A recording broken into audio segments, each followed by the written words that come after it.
বিসমিল্লাহির রহমানির রহিম। জীবনে এমন কিছু কষ্ট আসে যেগুলো মানুষকে শুধু কাঁদায় না, চুপ করিয়ে দেয়। এই কষ্টের সময় মানুষ কথা কম বলে, ভেতরে ভেতরে ভাঙতে থাকে। বাইরে থেকে সব ঠিক মনে হলেও ভিতরে এক ধরনের নিঃশব্দ যুদ্ধ চলতে থাকে। এই যুদ্ধটা হয় নিজের সাথে, নিজের প্রশ্নের সাথে, আর সবচেয়ে বেশি আল্লাহর সাথে। এই পার্টে আমরা বুঝতে চেষ্টা করব কেন কিছু কষ্ট আসে যেগুলো আমাদের দুনিয়া থেকে আল্লাহর দিকে ফিরিয়ে আনে, কেন এই কষ্টগুলো শাস্তি নয় বরং ডাক, আর কিভাবে এই কষ্ট মানুষের ঈমানকে নতুন করে গড়ে তোলে। ১. কষ্ট সবসময় শাস্তি নয়। আমাদের সমাজে একটি ভুল ধারণা আছে, কষ্ট মানেই আল্লাহ অসন্তুষ্ট। কিন্তু কোরআন ও সুন্নাহ আমাদের অন্য কথা শেখায়। নবী রাসূলদের জীবন দেখলে বোঝা যায় সবচেয়ে বেশি পরীক্ষিত মানুষরাই ছিলেন আল্লাহর সবচেয়ে প্রিয় বান্দা। ইউসুফ আলাইসাল্লামকে জেলে যেতে হয়েছিল, ইয়াকুব আলাইসাল্লাম চোখের পানি হারিয়েছিলেন, আইয়ুব আলাইসাল্লাম বছরের পর বছর অসুস্থ ছিলেন। প্রশ্ন হল, তারা কি আল্লাহর অপছন্দের ছিলেন? না, বরং এই কষ্টই তাদের মর্যাদা বাড়িয়েছিল। তোমার জীবনের কষ্টও যদি তোমাকে আল্লাহর দিকে ফিরিয়ে আনে, তাহলে সেটা শাস্তি নয়, হিদায়াত। ২. সুখ মানুষকে ব্যস্ত করে, কষ্ট মানুষকে সচেতন করে। সুখের সময় মানুষ আল্লাহকে ভুলে যায়, এটা বাস্তবতা। দোয়া ছোট হয়, নামাজ তাড়াহুড়ো হয়, কৃতজ্ঞতা মুখে থাকে কিন্তু অন্তরে নয়। কিন্তু কষ্ট এলে মানুষ থামে, ভাবতে শেখে, রাতের নিঃশব্দে আল্লাহকে ডাকে। এই ডাকার মধ্যে থাকে সত্যতা, অহংকারহীনতা। এই দোয়ার আওয়াজ আল্লাহ সবচেয়ে বেশি পছন্দ করেন। ৩. ভাঙা হৃদয় কেন আল্লাহর কাছে প্রিয়? ভাঙা হৃদয়ে অহংকার থাকে না, সেখানে থাকে শুধু ভরসা, আর আল্লাহ সেই ভরসাকেই সবচেয়ে বেশি ভালোবাসেন। হাদিসের মর্মার্থ অনুযায়ী আল্লাহ ভাঙা হৃদয়ের কাছাকাছি থাকেন, কারণ এই হৃদয় আর দুনিয়ার উপর ভরসা করে না। যদি আজ তোমার হৃদয় ভাঙা হয়, লজ্জিত হয় না, এটা আল্লাহর খুব কাছে থাকার এক বিশেষ অবস্থা। ৪. যখন কেউ বোঝে না, আল্লাহ বোঝেন। মানুষ কষ্টকে মাপে বাহ্যিক ঘটনায়, কিন্তু আল্লাহ দেখেন অন্তরের ওজন। তুমি কতটা ভেঙেছ, কতটা চুপ করে সহ্য করেছ, সব তিনি জানেন। তোমার চোখের পানি হয়তো কেউ দেখেনি, কিন্তু আল্লাহ একটাও ফেলতে দেন না অকারণে। ৫. কষ্ট মানুষকে দোয়ার মানুষ বানায়। কষ্টের আগে দোয়া ছিল অভ্যাস, কষ্টের পরে দোয়া হয়ে যায় প্রয়োজন। এই প্রয়োজনের দোয়া কখনো ফিরিয়ে দেওয়া হয় না, হয় দুনিয়াতে নয় আখেরাতে। এই দোয়া বান্দাকে আল্লাহর খুব কাছাকাছি নিয়ে আসে। ৬. আল্লাহ দেরি করেন প্রস্তুতির জন্য। অনেক সময় আমরা ভাবি আল্লাহ কেন দেরি করছেন, কিন্তু আল্লাহ জানেন তুমি এখন যা চাও তা পেলে হয়তো তুমি বদলাতে না। এই দেরি তোমাকে আরও ধৈর্যশীল, আরও পরিণত বানাচ্ছে। ৭. এই কষ্ট একদিন তোমার সাক্ষ্য দেবে। আজ যে কষ্ট তোমাকে একা করছে, একদিন সেই বলবে আমি তাকে আল্লাহর কাছে এনে দিয়েছি। এই উপলব্ধি আসবে দেরিতে, কিন্তু আসবেই। যদি আজ তুমি কষ্টে থাকো, নিজেকে পরিত্যক্ত ভেবো না। এই কষ্টটা হয়তো তোমার জীবনের সবচেয়ে বড় নেয়ামত হয়ে দাঁড়াবে, কারণ যে কষ্ট আল্লাহর দিকে ফিরিয়ে আনে সেটাই সবচেয়ে সুন্দর কষ্ট। মানুষ দোয়া করে মূলত ফলের আশায়। আমরা চাই কষ্ট শেষ হোক, দরজা খুলুক, পরিস্থিতি বদলাক। কিন্তু অনেক সময় এমন হয় আমরা দোয়া করি, চোখের পানি ফেলি, রাত জাগি, তবুও বাহ্যিকভাবে কিছু বদলায় না। তখন মনে প্রশ্ন আসে, আল্লাহ কি আমার দোয়া শুনছেন না? এই প্রশ্নটা খুব মানবিক, কিন্তু এই প্রশ্নের ভেতরেই লুকিয়ে আছে ঈমানের এক গভীর পরীক্ষা। এই পার্টে আমরা বুঝব দোয়া কবুল না হওয়ার অনুভূতির আড়ালে আল্লাহ আসলে কি দান করেন। ১. দোয়া কখনো বৃথা যায় না। ইসলামে একটি মৌলিক বিশ্বাস হল, কোনো দোয়া কখনো নষ্ট হয় না। দোয়া কবুলের ধরন আল্লাহ নিজে নির্ধারণ করেন।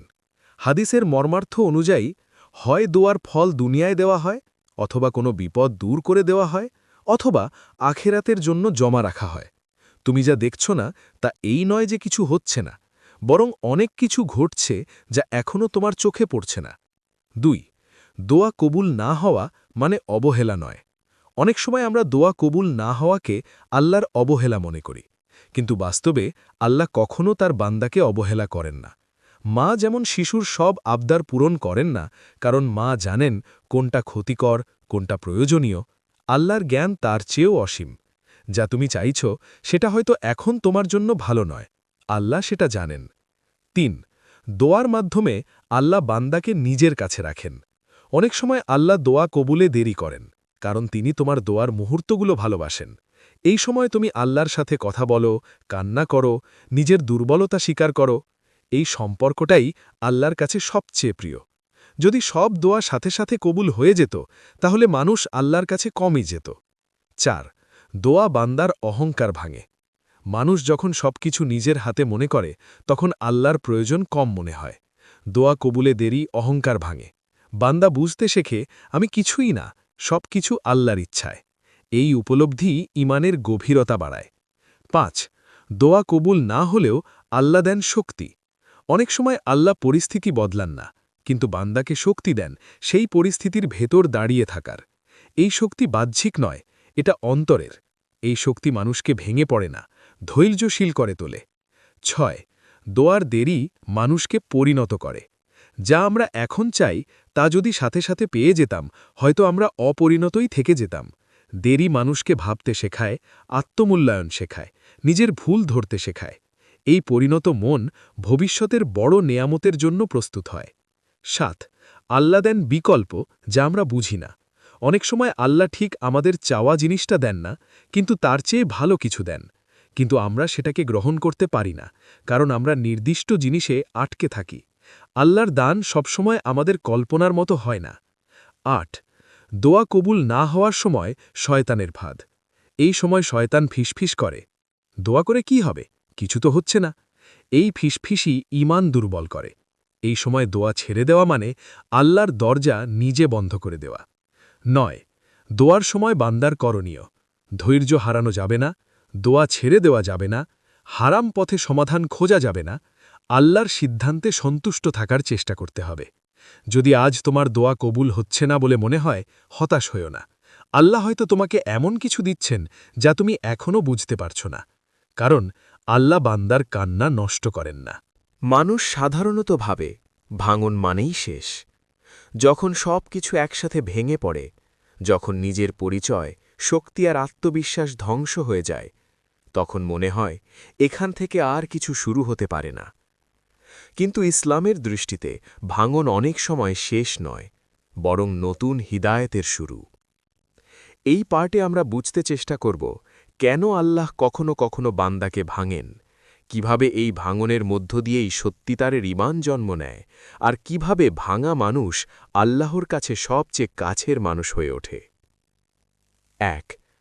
আল্লাহ আগে ভাঙেন, তারপর করেন। ইতিহাস সাক্ষী, আল্লাহ যাদের দিয়ে বড় কাজ করিয়েছেন, তাদের জীবনেই এসেছে বড় ভাঙন। কারণ শক্ত ভিত্তি ছাড়া বড় কিছু দাঁড়ায় না। নবী মুসা আলাইহিসসালাম মাদিয়ানে পালিয়ে না গেলে ফেরাউনের সামনে দাঁড়ানোর মতো শক্তি পেতেন না। রসুল সাল্লাল্লাহু আলাইহি ওয়াসাল্লামের জীবনে তায়েফের অপমান না এলে উম্মার জন্য সেই গভীর দয়া তৈরি হতো না। ভাঙন মানুষকে নরম করে, আর নরম হৃদয়েই হিদায়েত সহজে প্রবেশ করে। 2. ভাঙনের সময় অহংকার ভেঙে যায়। মানুষ যতদিন শক্ত থাকে ততদিন সে নিজের উপর ভরসা করে, কিন্তু ভাঙনের সময় মানুষ বুঝে আমি কিছুই না। এই উপলব্ধি তৌহিদের দরজা খুলে দেয়। কারণ আল্লাহর কাছে যাওয়ার সবচেয়ে ছোট রাস্তা হল নিজের দুর্বলতা স্বীকার করা।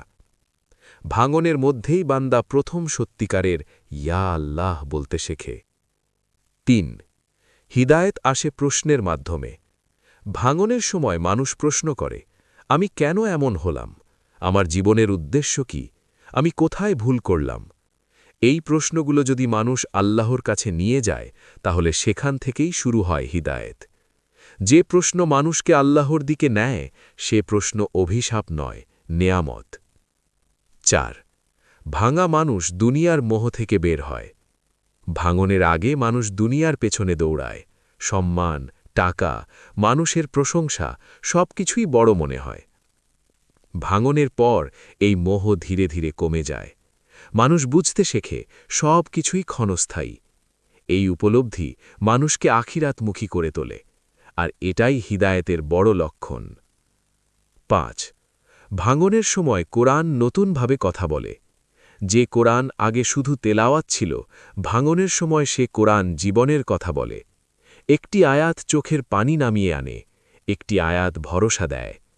কারণ ভাঙা হৃদয় কোরআনের ভাষা বুঝতে পারে। 6 ভাঙনের মধ্যেই জন্ম নেয় তওবা। অনেক মানুষ তওবা করে শুধু ভয় থেকে, কিন্তু ভাঙনের তওবা আসে উপলব্ধি থেকে। এই তওবায় তাকে লজ্জা, অনুশোচনা আর ফিরে আসার দৃঢ়তা। এই তওবাই আল্লাহ সবচেয়ে বেশি পছন্দ করেন। 7 আল্লাহ কেন সবাইকে এই ভাঙন দেন না? সব মানুষ ভাঙন সহ্য করতে পারে না। ভাঙন বড় দায়িত্ব। আল্লাহ যাদের এই ভাঙন দেন তাদের তিনি নির্বাচিত করেন, কারণ তিনি জানেন এই বান্দা ভেঙে পড়বে না, ফিরে আসবে। এই নির্বাচনের মানে হল তুমি দুর্বল নও, তুমি প্রস্তুত।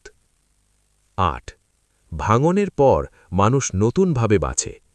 ভাঙনের পর জীবন আগের মতো থাকে না, কিন্তু তা খারাপও হয় না।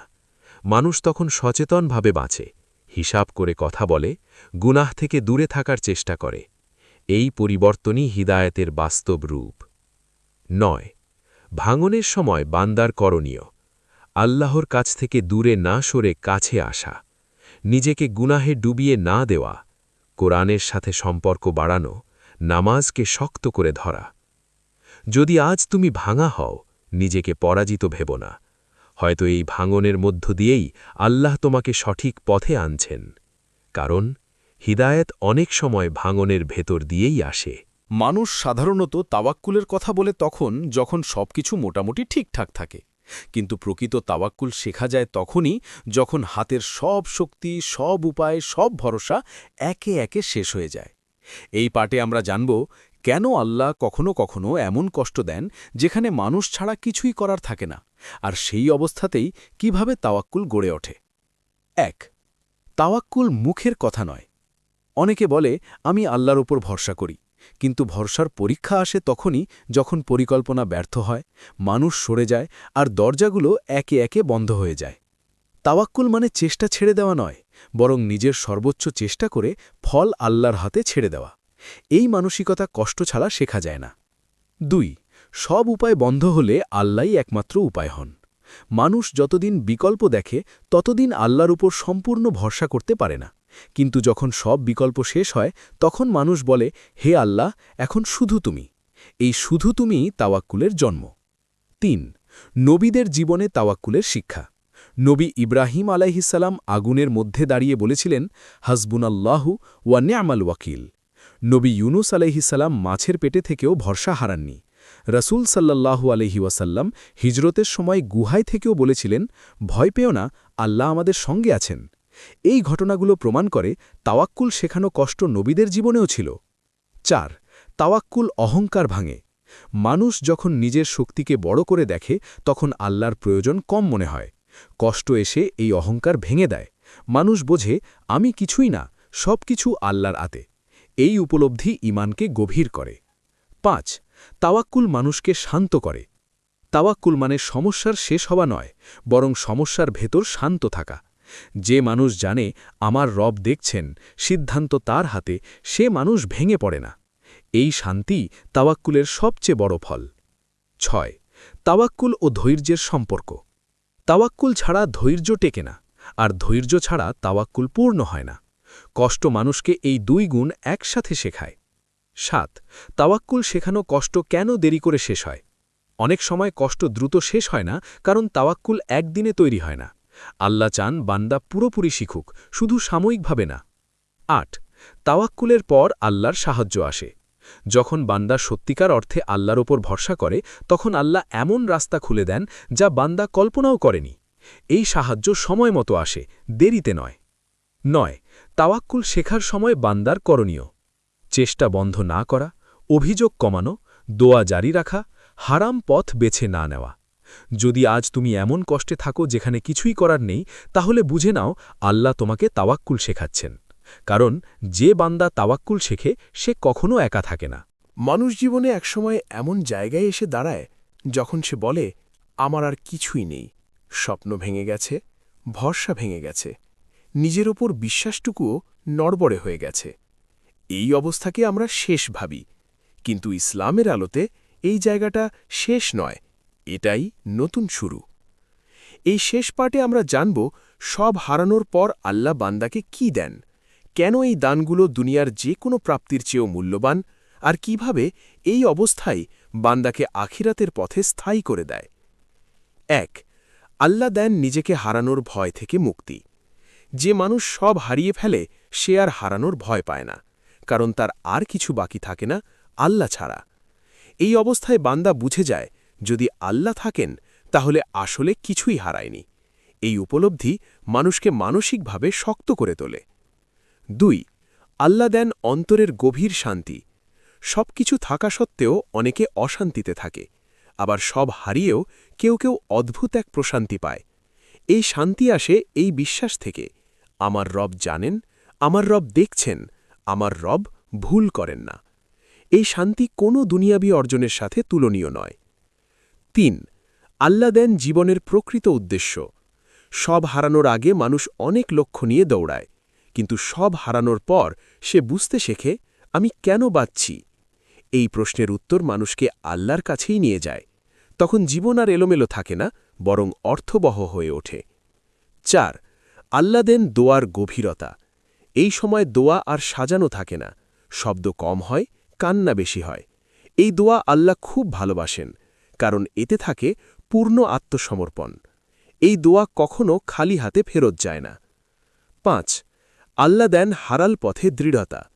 সব হারানোর পর হারাম পথ খুব সহজ মনে হয়, কিন্তু আল্লাহ যাকে রক্ষা করেন তাকে হালালের উপর শক্ত করে দাঁড় করান। এই দৃঢ়তাই ভবিষ্যতের বরকতের ভিত্তি। ৬. আল্লাহ দেন সঠিক মানুষ। সব হারানোর পর অনেক মানুষ সরে যায়, কিন্তু যারা থাকে, যারাই আল্লাহর পক্ষ থেকে দেওয়া নিয়ামত। আবার কখনো আল্লাহ নতুন মানুষ পাঠান, যারা তোমার দুনিয়া নয়, ঈমান দেখে কাছে আসে। ৭. আল্লাহ দেন ধৈর্যের সৌন্দর্য। এই ধৈর্য আর কষ্টের ধৈর্য নয়, এটা হয়ে যায় সন্তুষ্টির ধৈর্য। এই ধৈর্যের মধ্যেই আল্লাহ সবচেয়ে সুন্দর তাকদীর লুকিয়ে রাখেন। ৮. আল্লাহ দেন আখিরাতমুখী হৃদয়। যে মানুষ একবার ভেঙে আল্লাহর দিকে ফিরে আসে সে আর পুরোপুরি দুনিয়ামুখী থাকতে পারে না।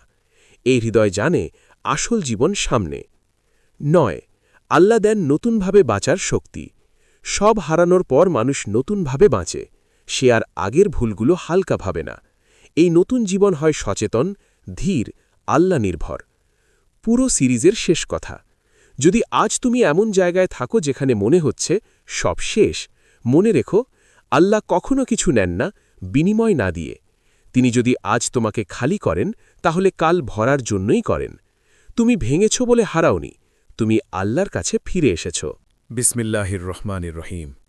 জীবনে এমন কিছু কষ্ট আসে যেগুলো মানুষকে শুধু কাঁদায় না, চুপ করিয়ে দেয়। এই কষ্টের সময় মানুষ কথা কম বলে, ভেতরে ভেতরে ভাঙতে থাকে। বাইরে থেকে সব ঠিক মনে হলেও ভিতরে এক ধরনের নিঃশব্দ যুদ্ধ চলতে থাকে।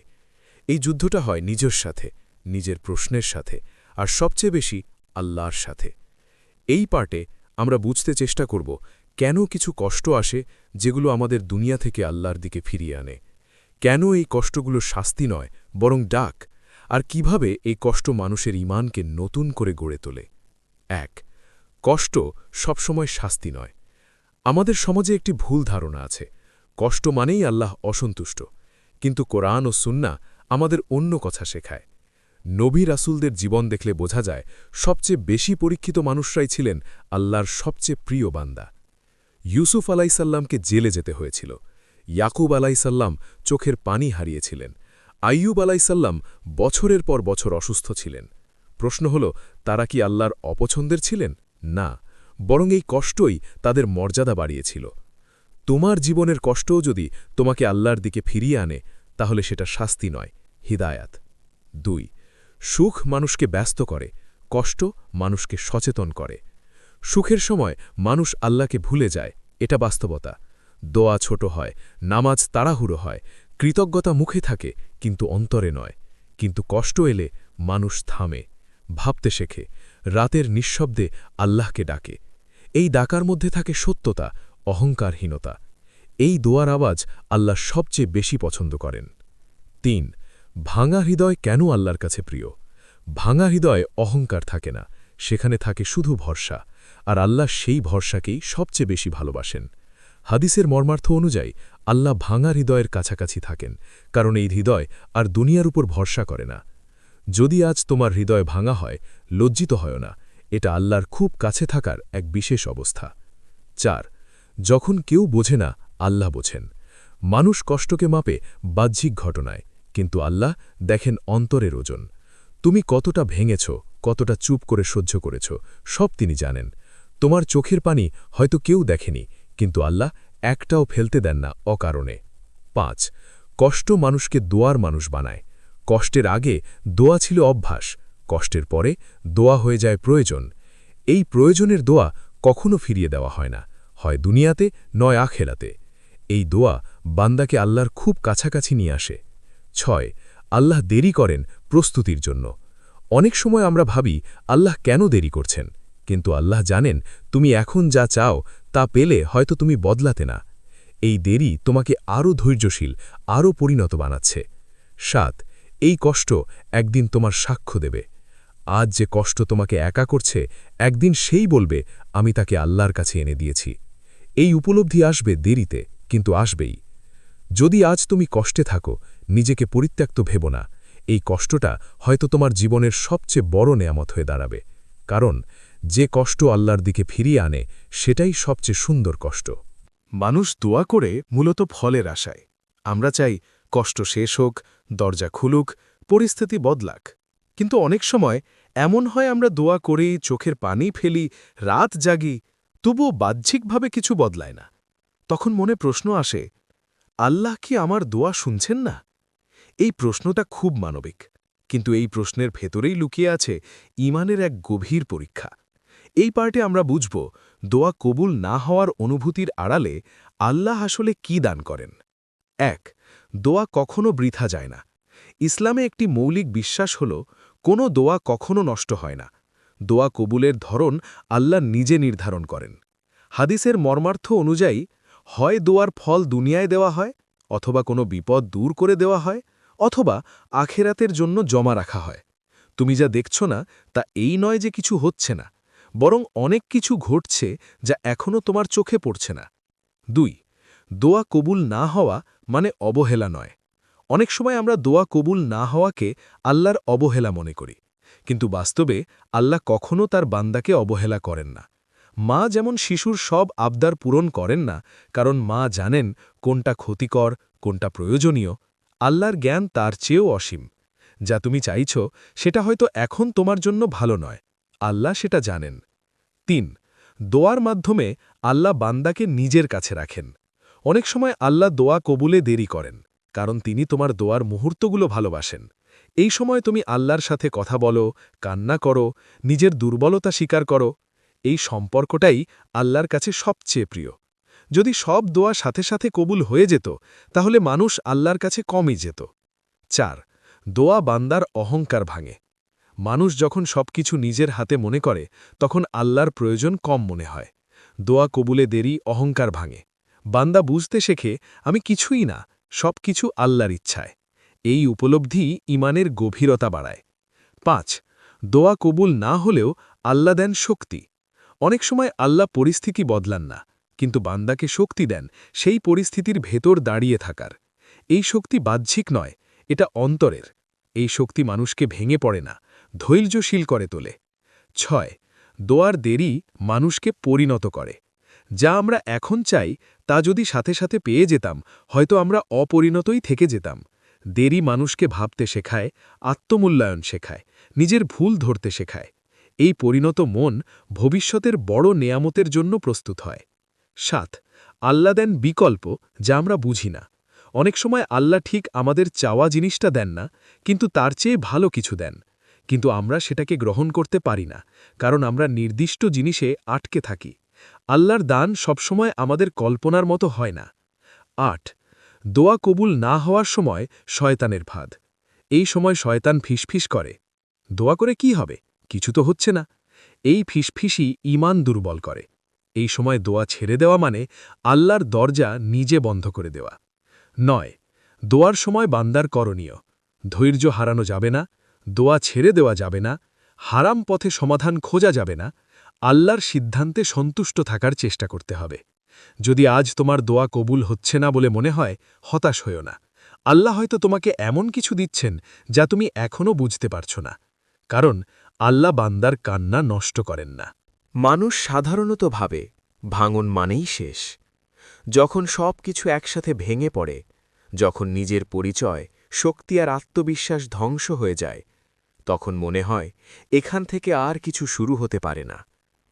কিন্তু ইসলামের দৃষ্টিতে ভাঙন অনেক সময় শেষ নয়, বরং নতুন হিদায়েতের শুরু। এই পার্টে আমরা বুঝতে চেষ্টা করব কেন আল্লাহ কখনো কখনো বান্দাকে ভাঙেন, কিভাবে এই ভাঙনের মধ্য দিয়েই সত্যিকারের ঈমান জন্ম নেয়, আর কিভাবে ভাঙা মানুষ আল্লাহর কাছে সবচেয়ে কাছের মানুষ হয়ে ওঠে। ১. আল্লাহ আগে ভাঙেন, তারপর করেন। ইতিহাস সাক্ষী, আল্লাহ যাদের দিয়ে বড় কাজ করিয়েছেন তাদের জীবনেই এসেছে বড় ভাঙন। কারণ শক্ত ভিত্তি ছাড়া বড় কিছু দাঁড়ায় না। নবী মুসা আলাইহিসসালাম মাদিয়ানে পালিয়ে না গেলে ফেরাউনের সামনে দাঁড়ানোর মতো শক্তি পেতেন না। রসুল সাল্লাল্লাহু আলাইহি ওয়াসাল্লামের জীবনে তায়েফের অপমান না এলে উম্মার জন্য সেই গভীর দয়া তৈরি হতো না। ভাঙন মানুষকে নরম করে, আর নরম হৃদয়েই হিদায়েত সহজে প্রবেশ করে। ২. ভাঙনের সময় অহংকার ভেঙে যায়। মানুষ যতদিন শক্ত থাকে ততদিন সে নিজের উপর ভরসা করে, কিন্তু ভাঙনের সময় মানুষ বুঝে আমি কিছুই না। এই উপলব্ধি তৌহিদের দরজা খুলে দেয়।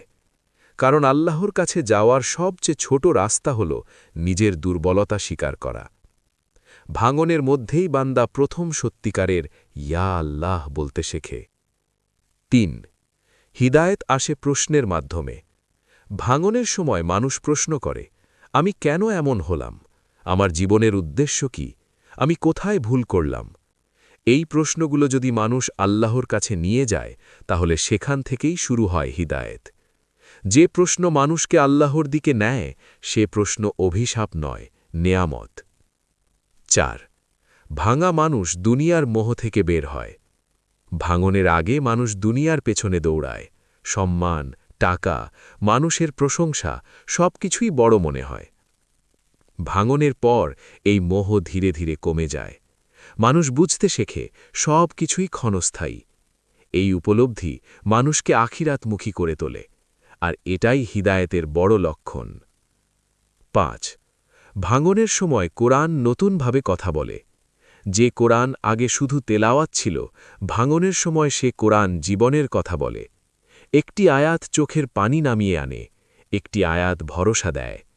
কারণ ভাঙা হৃদয় কোরআনের ভাষা বুঝতে পারে। ৬. ভাঙনের মধ্যেই জন্ম নেয় তওবা। অনেক মানুষ তওবা করে শুধু ভয় থেকে, কিন্তু ভাঙনের তওবা আসে উপলব্ধি থেকে। এই তওবায় তাকে লজ্জা, অনুশোচনা আর ফিরে আসার দৃঢ়তা। এই তওবাই আল্লাহ সবচেয়ে বেশি পছন্দ করেন। ৭.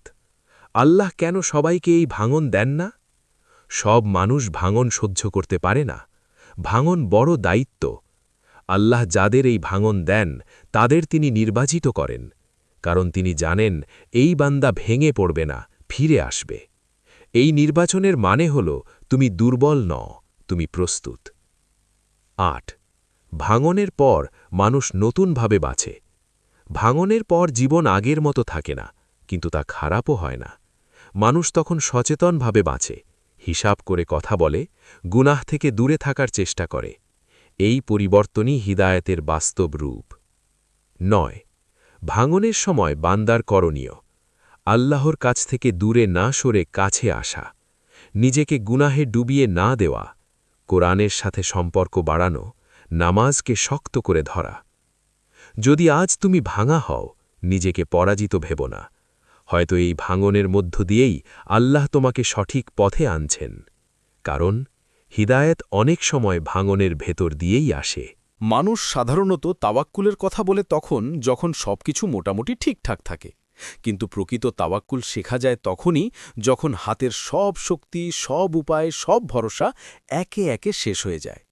এই পাঠে আমরা জানব কেন আল্লাহ কখনো কখনো এমন কষ্ট দেন যেখানে মানুষ ছাড়া কিছুই করার থাকে না, আর সেই অবস্থাতেই কিভাবে তাওয়াক্কুল গড়ে ওঠে। ১. তাওয়াক্কুল মুখের কথা নয়, অনেকে বলে আমি আল্লাহর উপর ভরসা করি, কিন্তু ভরসার পরীক্ষা আসে তখনই যখন পরিকল্পনা ব্যর্থ হয়, মানুষ সরে যায় আর দরজাগুলো একে একে বন্ধ হয়ে যায়। তাওয়াক্কুল মানে চেষ্টা ছেড়ে দেওয়া নয়, বরং নিজের সর্বোচ্চ চেষ্টা করে ফল আল্লাহর হাতে ছেড়ে দেওয়া। এই মানসিকতা কষ্ট ছাড়া শেখা যায় না। 2. সব উপায় বন্ধ হলে আল্লাহই একমাত্র উপায় হন। মানুষ যতদিন বিকল্প দেখে ততদিন আল্লাহর উপর সম্পূর্ণ ভরসা করতে পারে না, কিন্তু যখন সব বিকল্প শেষ হয় তখন মানুষ বলে, হে আল্লাহ, এখন শুধু তুমি। এই শুধু তুমিই তাওয়াক্কুলের জন্ম। 3. নবীদের জীবনে তাওয়াক্কুলের শিক্ষা। নবী ইব্রাহিম আলাইহিসসালাম আগুনের মধ্যে দাঁড়িয়ে বলেছিলেন, হাসবুনাল্লাহু ওয়া নি'মাল ওয়াকিল। নবী ইউনুস আলাইহিসসালাম মাছের পেটে থেকেও ভরসা হারাননি। রাসূল সাল্লাল্লাহু আলাইহি ওয়াসাল্লাম হিজরতের সময় গুহায় থেকেও বলেছিলেন, ভয় পেও না, আল্লাহ আমাদের সঙ্গে আছেন। এই ঘটনাগুলো প্রমাণ করে তাওয়াক্কুল শেখানো কষ্ট নবীদের জীবনেও ছিল। 4. তাওয়াক্কুল অহংকার ভাঙে। মানুষ যখন নিজের শক্তিকে বড় করে দেখে তখন আল্লাহর প্রয়োজন কম মনে হয়। কষ্ট এসে এই অহংকার ভেঙে দেয়। মানুষ বোঝে, আমি কিছুই না, সব কিছু আল্লাহর হাতে। এই উপলব্ধি ঈমানকে গভীর করে। 5. তাওয়াক্কুল মানুষকে শান্ত করে। তাওয়াক্কুল মানে সমস্যার শেষ হওয়া নয়, বরং সমস্যার ভেতর শান্ত থাকা। যে মানুষ জানে আমার রব দেখছেন, সিদ্ধান্ত তার হাতে, সে মানুষ ভেঙে পড়ে না। এই শান্তি তাওয়াক্কুলের সবচেয়ে বড় ফল। 6. তাওয়াক্কুল ও ধৈর্যের সম্পর্ক। তাওয়াক্কুল ছাড়া ধৈর্য টেকে না, আর ধৈর্য ছাড়া তাওয়াক্কুল পূর্ণ হয় না। কষ্ট মানুষকে এই 2 গুণ একসাথে শেখায়। 7. তাওয়াক্কুল শেখানো কষ্ট কেন দেরি করে শেষ হয়। অনেক সময় কষ্ট দ্রুত শেষ হয় না, কারণ তাওয়াক্কুল একদিনে তৈরি হয় না। আল্লাহ চান বান্দা পুরোপুরি শিখুক, শুধু সাময়িকভাবে না। 8. তাওয়াক্কুলের পর আল্লাহর সাহায্য আসে। যখন বান্দা সত্যিকার অর্থে আল্লাহর ওপর ভরসা করে তখন আল্লাহ এমন রাস্তা খুলে দেন যা বান্দা কল্পনাও করেনি। এই সাহায্য সময় মতো আসে, দেরিতে নয়। 9. তাওয়াক্কুল শেখার সময় বান্দার করণীয়। চেষ্টা বন্ধ না করা, অভিযোগ কমানো, দোয়া জারি রাখা, হারাম পথ বেছে না নেওয়া। যদি আজ তুমি এমন কষ্টে থাকো যেখানে কিছুই করার নেই, তাহলে বুঝে নাও আল্লাহ তোমাকে তাওয়াক্কুল শেখাচ্ছেন। কারণ যে বান্দা তাওয়াক্কুল শেখে সে কখনো একা থাকে না। মানুষ জীবনে একসময় এমন জায়গায় এসে দাঁড়ায় যখন সে বলে, আমার আর কিছুই নেই, স্বপ্ন ভেঙে গেছে, ভরসা ভেঙে গেছে, নিজের ওপর বিশ্বাসটুকুও নড়বড়ে হয়ে গেছে। এই অবস্থাকে আমরা শেষ ভাবি, কিন্তু ইসলামের আলোতে এই জায়গাটা শেষ নয়, এটাই নতুন শুরু। এই শেষ পার্টে আমরা জানব সব হারানোর পর আল্লাহ বান্দাকে কি দেন, কেন এই দানগুলো দুনিয়ার যে কোনো প্রাপ্তির চেয়েও মূল্যবান, আর কিভাবে এই অবস্থায় বান্দাকে আখিরাতের পথে স্থায়ী করে দেয়। 1. আল্লাহ দেন নিজেকে হারানোর ভয় থেকে মুক্তি। যে মানুষ সব হারিয়ে ফেলে সে আর হারানোর ভয় পায় না, কারণ তার আর কিছু বাকি থাকে না আল্লাহ ছাড়া। এই অবস্থায় বান্দা বুঝে যায়, যদি আল্লাহ থাকেন তাহলে আসলে কিছুই হারায়নি। এই উপলব্ধি মানুষকে মানসিকভাবে শক্ত করে তোলে। 2. আল্লাহ দেন অন্তরের গভীর শান্তি। সব কিছু থাকা সত্ত্বেও অনেকে অশান্তিতে থাকে, আবার সব হারিয়েও কেউ কেউ অদ্ভুত এক প্রশান্তি পায়।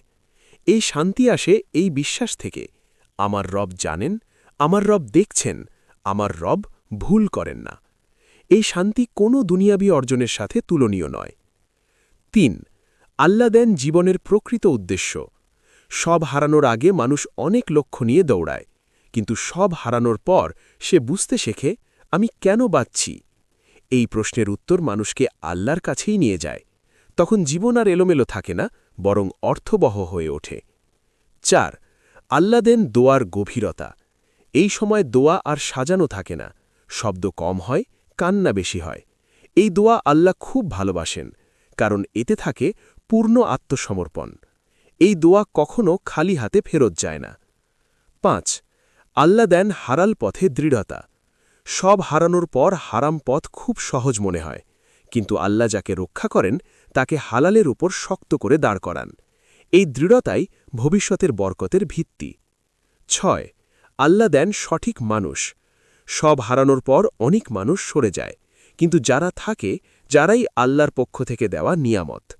আবার কখনো আল্লাহ নতুন মানুষ পাঠান, যারা তোমার দুনিয়া নয়, ঈমান দেখে কাছে আসে। 7. আল্লাহ দেন ধৈর্যের সৌন্দর্য। এই ধৈর্য আর কষ্টের ধৈর্য নয়, এটা হয়ে যায় সন্তুষ্টির ধৈর্য। এই ধৈর্যের মধ্যেই আল্লাহ সবচেয়ে সুন্দর তাকদীর লুকিয়ে রাখেন। ৮ আল্লাহ দেন আখিরাতমুখী হৃদয়। যে মানুষ একবার ভেঙে আল্লাহর দিকে ফিরে আসে সে আর পুরোপুরি দুনিয়ামুখী থাকতে পারে না। এই হৃদয় জানে আসল জীবন সামনে। ৯ আল্লাহ দেন নতুনভাবে বাঁচার শক্তি। সব হারানোর পর মানুষ নতুনভাবে বাঁচে, সে আর আগের ভুলগুলো হালকা ভাবে না। এই নতুন জীবন হয় সচেতন, ধীর, আল্লাহ নির্ভর। পুরো সিরিজের শেষ কথা, যদি আজ তুমি এমন জায়গায় থাকো যেখানে মনে হচ্ছে সব শেষ, মনে রেখো আল্লাহ কখনো কিছু নেন না বিনিময় না দিয়ে। তিনি যদি আজ তোমাকে খালি করেন তাহলে কাল ভরার জন্যই করেন। তুমি ভেঙেছ বলে হারাওনি, তুমি আল্লাহর কাছে ফিরে এসেছ।